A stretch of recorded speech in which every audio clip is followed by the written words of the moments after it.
आज मैंने सभी विभागों के जो भी संबंधित विभाग हैं उनके साथ मीटिंग की और उससे निपटने के लिए जो जो तैयारियां करने की ज़रूरत है उनका जायज़ा लिया। सब चीज़ों पे चर्चा की गई, क्या हमारे पास कितने बेड्स की ज़रूरत है, कितने बेड्स हैं, टेस्टिंग कितनी ज़रूरत है, ऑक्सीजन की कितनी ज़रूरत पड़ सकती है, वैक्सीनेशन का क्या स्टेटस चल रहा है, आईसीयू कितने बेड्स की ज़रूरत पड़ सकती है, मैन पावर कितनी ज़रूरत पड़ेगी, इन सारी चीज़ों का जायज़ा लिया। जहाँ तक बेड्स का सवाल है, पिछली बार जब कोरोना आया था तो लगभग 25,000 के करीब बेड्स हम लोगों ने स्केल अप किए थे उस टाइम। अभी इस वक्त हम लोगों ने 30,000 ऑक्सीजन बेड्स तैयार कर लिए हैं।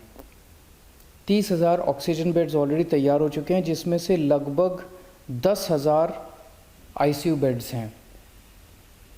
इसके अलावा 6,800 आईसीयू बेड्स अभी अंडर कंस्ट्रक्शन है, ये फरवरी तक तैयार हो जाएंगे। तो 10,000 आईसीयू बेड्स ऑलरेडी तैयार हो चुके हैं, 6,800 अंडर कंस्ट्रक्शन है, तो 17,000 आईसीयू बेड्स हमारे पास कुछ समय में बन के तैयार हो जाएंगे।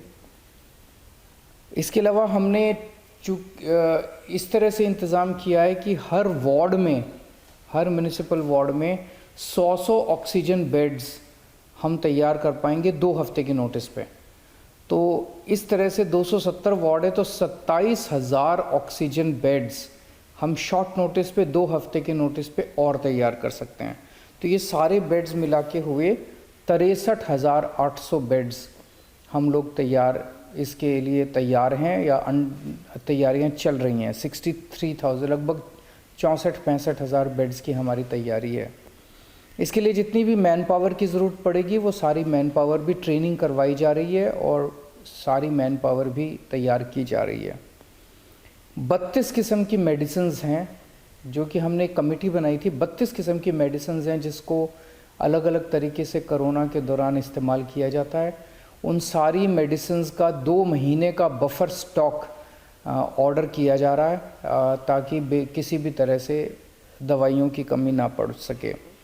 होम आइसोलेशन जो किया जाता है तो होम आइसोलेशन के लिए भी सारी तैयारियां दुरुस्त की जा रही हैं, काफ़ी तैयारियां कर ली गई हैं ताकि जब अगर कोरोना की तीसरी वेव या ओमिक्रॉन वेरिएंट आता है तो होम आइसोलेशन के लिए भी हम लोग तैयार रहें।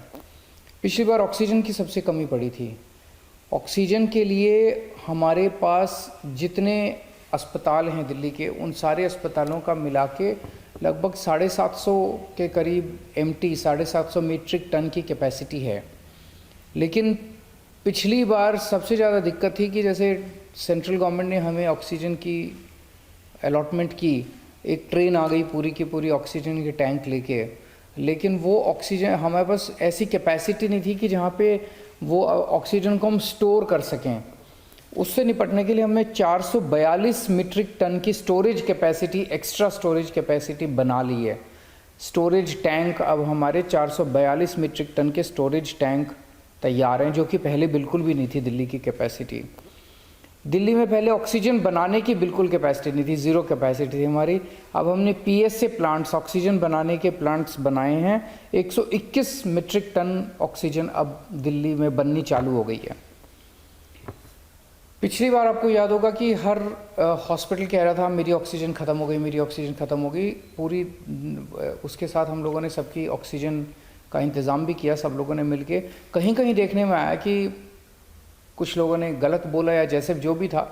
अब हमने सारे जितने दिल्ली में ऑक्सीजन टैंक्स हैं, चाहे किसी हॉस्पिटल का है, चाहे हमारे बड़े टैंक्स हैं, छोटे टैंक्स हैं, इसमें टेलीमेट्री डिवाइस लगाने के ऑर्डर दे दिए हैं। इस डिवाइस से रियल टाइम बेसिस पे हमारे कंट्रोल रूम में, वॉर रूम में हर मिनट में पता चलता रहेगा कि किस टैंक में कितनी ऑक्सीजन इस टाइम मौजूद है, कहाँ ऑक्सीजन ख़त्म होने वाली है। इससे हमें अपने ऑक्सीजन मैनेजमेंट में मदद मिलेगी। पिछली बार हर अस्पताल के अंदर सिलेंडर तो होते ही ऑक्सीजन के, उसके अलावा स्पेयर कैपेसिटी नहीं थी हमारे पास सिलेंडर्स की, ताकि मान लीजिए हमें एक्स्ट्रा कहीं पे बेड लगाने पड़े तो हमारे पास कोई सिलेंडर, खाली सिलेंडर भी नहीं थे। 6,000 सिलेंडर हम लोगों ने चाइना से इंपोर्ट कर लिए हैं और अब हमारे पास 6000 डी टाइप सिलेंडर्स, खाली सिलेंडर्स मौजूद हैं। इसके ज़रिए हम कई सारे नए बेड्स तैयार कर सकते हैं किसी भी बड़े बड़े बैंक्वेट हॉल्स में या कहीं और। हमारे पास अभी 3 रीफिलिंग प्लांट्स हैं दिल्ली के अंदर, प्राइवेट रीफिलिंग प्लांट्स हैं जिनकी कैपेसिटी है 1500 सिलेंडर पर डे भरने की। इसके अलावा हमने 2 बॉटलिंग प्लांट, सरकार ने 2 बॉटलिंग प्लांट्स और लगा लिए हैं, उनकी की भी कैपेसिटी लगभग 1400 के करीब है। तो 2900 सिलेंडर भरने की कैपेसिटी पर डे की अब दिल्ली की हो गई है। पिछली बार सबसे बड़ी दिक्कत ये भी आई थी कि ऑक्सीजन के टैंकर नहीं थे हमारे पास। सरकार कहती थी भाई पानीपत से मंगा लो ऑक्सीजन, हमारे पास टैंकर ही नहीं थे क्योंकि दिल्ली में ऑक्सीजन बनती नहीं है। अब हम 15 टैंकर खरीद रहे हैं, 15 ऑक्सीजन के टैंकर खरीद रहे हैं। उम्मीद है कि 1 महीने के अंदर 15 टैंकर दिल्ली के आ जाएंगे। वैक्सीनेशन की स्थिति दिल्ली में अच्छी है, 93% लोग जो हैं वो फर्स्ट डोज लगवा चुके हैं, 57% लोग सेकेंड डोज लगवा चुके हैं। मेरी उन सब लोगों से गुजारिश है हाथ जोड़ के जो सेकेंड डोज जिन्होंने नहीं लगवाई, उनकी जिनकी ड्यू हो गई है, कि वो भी आगे आके सेकेंड डोज जल्द से जल्द लगवा लें। तो ये कुछ एक तैयारियों का जायज़ा लिया। मैं फिर से उम्मीद करता हूँ कि ओमिक्रॉन वायरस ना आए, थर्ड वेव ना आए। बड़ी मुश्किल से हमने पूरे देश ने इस वायरस का मुकाबला किया, लेकिन अगर आती है तो हम तैयार हैं, आपको चिंता करने की ज़रूरत नहीं है। नमस्कार।